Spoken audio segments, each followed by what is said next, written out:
All Falah యూనివర్సిటీపై ED focus పెట్టింది. Delhi 10/11 block bust case విచారణలో భాగంగా యూనివర్సిటీపై ఫోరెన్సిక్ ఆడిట్ చేపట్టబోతుంది. ఇక యూనివర్సిటీ ఆర్థిక లావాదేవీలను పూర్తి స్థాయిలో ఈడీ అధికారులు పరిశీలించబోతున్నారు.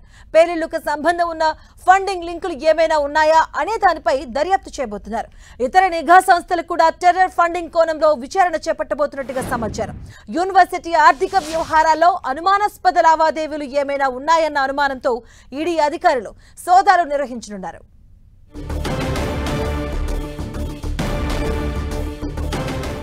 ఇక హర్యానాలోని ఆల్ ఫలాహ్ యూనివర్సిటీపై ఈడీ ఫోకస్ పెట్టింది. దీనికి సంబంధించిన పూర్తి అప్డేట్స్ మా కరెస్పాండెంట్ గోపి అందిస్తారు. గోపి,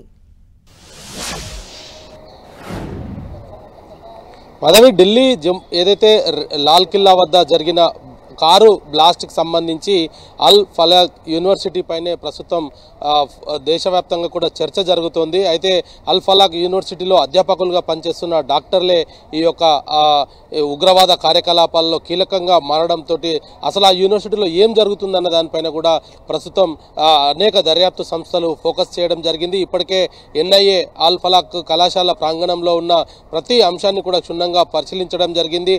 ఏదైతే బిల్డింగ్ నెంబర్ 17 రూమ్ నెంబర్ 13లో ఉగ్రవాదులకు సంబంధించిన కార్యరూపచరణ ఏ విధంగా జరిగింది, దేశంలో ఎటువంటి విధ్వంసాన్ని సృష్టించాలనుకున్నారన్న దానిపైన కూడా 2 డైరీలను స్వాధీనం చేసుకోవడం జరిగింది. అయితే అసలు అల్ ఫలాహ్ కళాశాల ఆర్థిక లావాదేవీల పైన ప్రస్తుతం ఎన్ఫోర్స్మెంట్ డైరెక్టరేట్ ఫోకస్ చేయడం జరిగింది. ఈ కళాశాల ప్రాంగణంలోనే అసలు ఉగ్రవాద కార్యకలాపాలకు సంబంధించిన ఫండింగ్ అంతా కూడా ఈ కళాశాల పేరు మీద ఏదైనా వచ్చిందా అన్న కోణంలో కూడా ప్రస్తుతం ఈడీ అధికారులు సోదాలు నిర్వహిస్తున్నారు.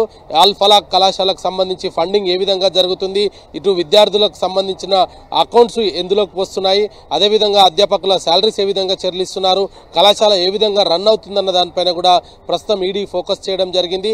అయితే ఈ కళాశాలకు నాక్ పర్మిషన్ లేదంటూ మరోవైపు నాక్ కూడా దీనికి షోకాజ్ నోటీసులు కూడా జారీ చేయడం జరిగింది.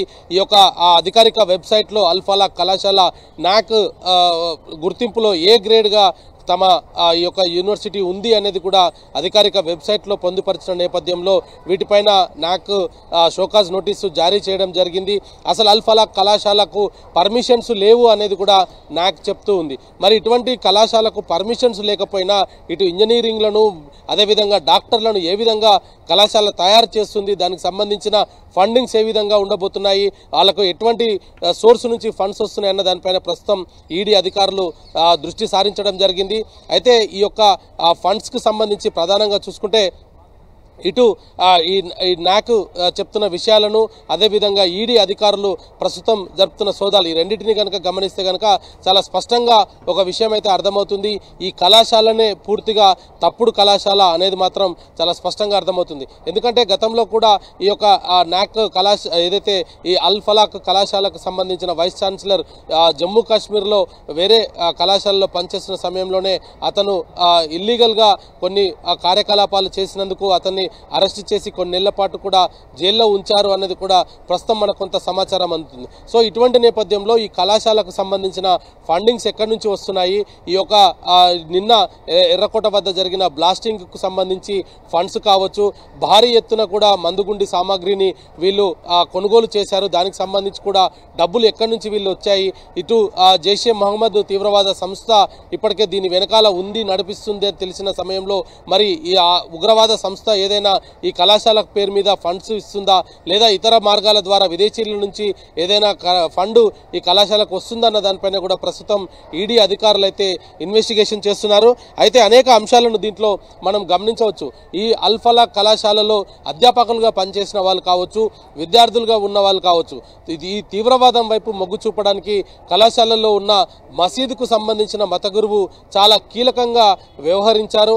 ఆ హక్కు నివాసంలోనే ఈ యొక్క భారీ డంప్ కూడా దొరకడం జరిగింది. ఆయన దగ్గరే ఈ యొక్క వైద్యులకు సంబంధించిన వైద్య తీవ్రవాదులు కూడా ఆయన నివాసంలోనే పట్టుబడడం జరిగింది. సో ఇవన్నీ కూడా అల్ ఫలాహ్ కళాశాలని కేంద్రంగా చేసుకొని జరుగుతున్నాయి. కాబట్టి ప్రస్తుతం దేశం మొత్తం కూడా అన్ని ఇన్వెస్టిగేషన్స్ ఏజెన్సీస్ అంతా కూడా ప్రస్తుతం అల్ ఫలాహ్ కళాశాలలో అసలు ఏం జరుగుతుందన్న దానిపైనే ఫోకస్ పెట్టడం జరిగింది. మరి ఈడీ అధికారులు దీంట్లో ఎటువంటి ఫండింగ్ ను గుర్తిస్తారు, ఎందుకంటే దీంట్లో ఫోరెన్సిక్ ఆడిటింగ్ కూడా చేయించాలనేది కూడా ఈడీ భావిస్తున్న నేపథ్యంలో నేపథ్యంలో మరి ఈ యొక్క కళాశాల ఆర్థిక లావాదేవీలు ఎక్కడి నుంచి జరుగుతున్నాయి అనేది కూడా ఈడీ త్వరలోనే బయట పెట్టబోతుంది. Madhavi. Right, thank you Gopi.